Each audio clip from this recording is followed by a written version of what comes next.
Mondays with Mayra. Hi, and welcome to Mondays with Mayra. I'm Dr. Mayra Fernandez, and this is our co-host, Mr. Ash.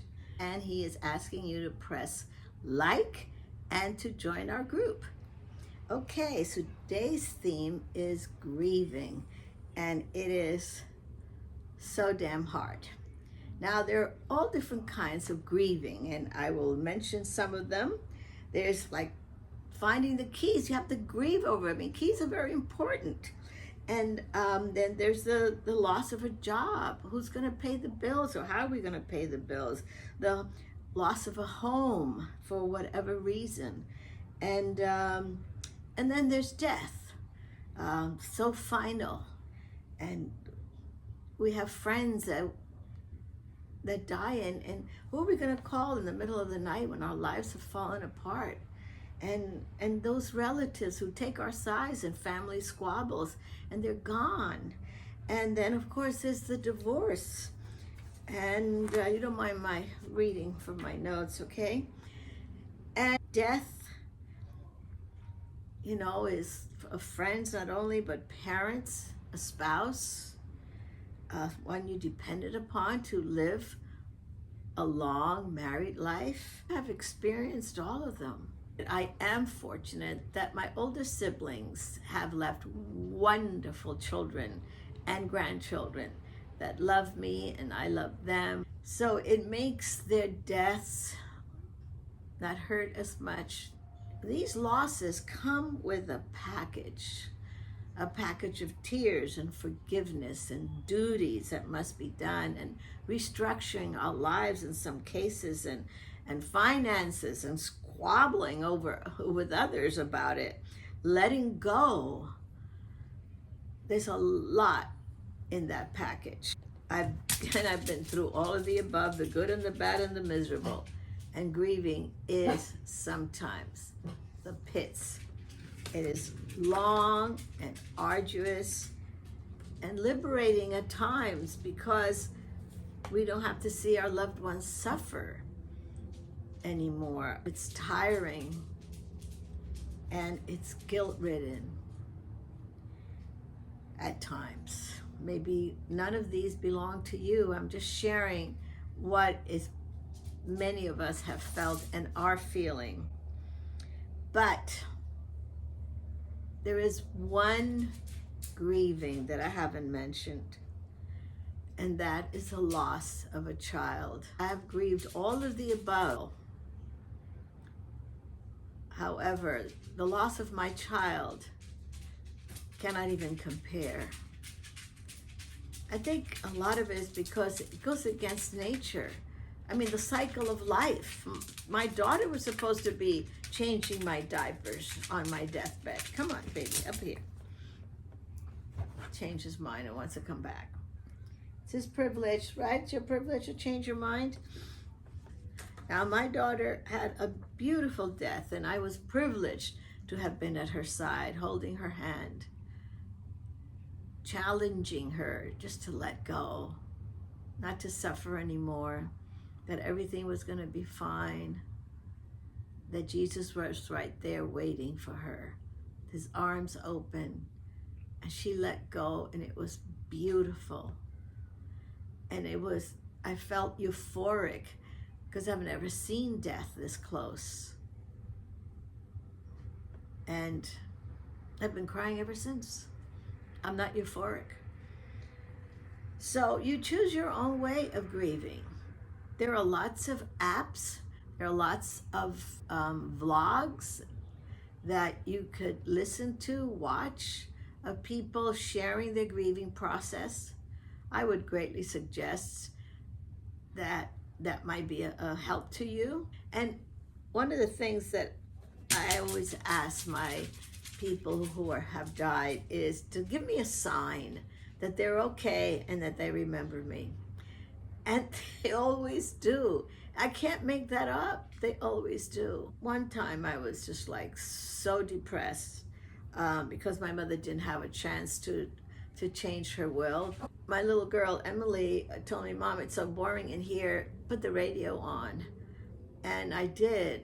And the song that came up right away is, I'm sorry for the things I've done. I'm sorry you're the only one. There's nothing more I can do but say to you, I'm sorry. The other day I got this, actually found this blanket that had Paris all over it. Pictures of Paris and everything that somebody had left to be given away to people in our building. And I go, oh, that's my daughter Suni. She knows I love Paris. And I was just like, put it on and everything. And then a few days later, I realized, uh-oh, it wasn't Suni that sent me that blanket. It was my ex-husband. We honeymooned in Paris. So I had to accept the fact that, you know, he was sorry too. He never really got to say he was sorry to me before he died. I was at his deathbed, and I told him I was sorry for the pain I had caused him. And I asked him if he forgave me, and he says yes. And of course, I wasn't expecting him to say, he was sorry too. It just, I knew him, so I knew it was not gonna happen. But he said he was sorry with that blanket of Paris, because I knew I would love Paris, and I did love Paris, and I've been back to Paris many times without him, and so he did send it. So grieving has its moments. It just isn't what you want it to be. There are some things that people say to us who are in the grieving process, hoping to help us. And I could just tell you the ones I absolutely hate. And one of them is when they say to me, and they mean no harm, and they say, Suni is in heaven. I just want to scream at them. I do not want her to be in heaven. I want her to be with me. And let us enjoy her two beautiful daughters together. One got married, the other one will be marrying soon. And she missed out on all that. Of course she doesn't. If we believe that she's in heaven, she was right there, and I felt her presence. But I wanted her to be with me. I'm being selfish, and I don't care. I'm her mom. I want her to be with me. And God understands. God the Father, if that's what we want to call our higher power, he's a father, so he understands our loss and my anger and my discontent. And I just want to let you know, God and I are very tight.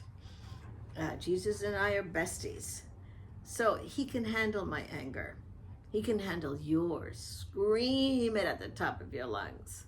But just be sure that, nobody will come with the fire department to rescue you. Do whatever you want to do to grieve. Whatever you need to do to grieve. But stay alive and well, and show to your loved ones who have gone that you have a lot to give still, and there's a reason why you're still here. Definitely a reason why I'm still here. So one of the things that we do as parents is to raise our children to be the best that they can be, and some choose things that brings them to early death. That doesn't mean that they're doomed. Don't ever, ever, ever believe that. Unless you want to believe it, but I don't. My little girl is dancing with Celia Cruz right now and having a ball. Anyway,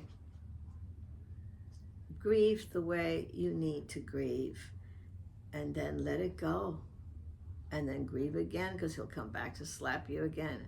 That's a process of grieving that I have found to be nerve-wracking. I'm fine. I'm joking around, and all of a sudden, bang, something happens, and somebody says something, and I remember my daughter. And then I just started crying and crying and crying. And in certain circles, you're supposed to be stoic. And I ain't stoic. And I'm not going to allow myself to be stoic when I'm grieving. So what I want people is just to zip it. Some people like to be told that their loved one is being prayed for.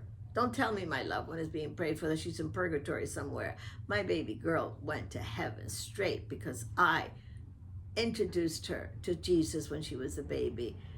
And she saw Jesus as she was dying and walking right into his arms. That I can attest to.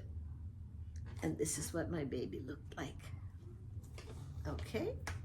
Isn't she gorgeous? It's my baby girl. Anyway, I better quit while I'm ahead and not start bawling. So, thank you so much for listening to me and watching this. I just want to make sure that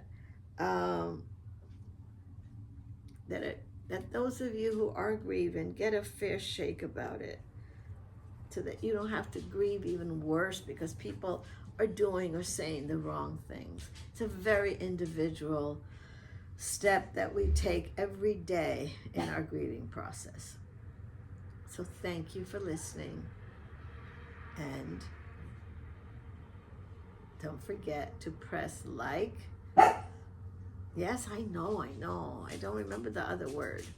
But thank you. This is Dr. Mayra Fernandez. Until we meet again.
Mondays with Mayra.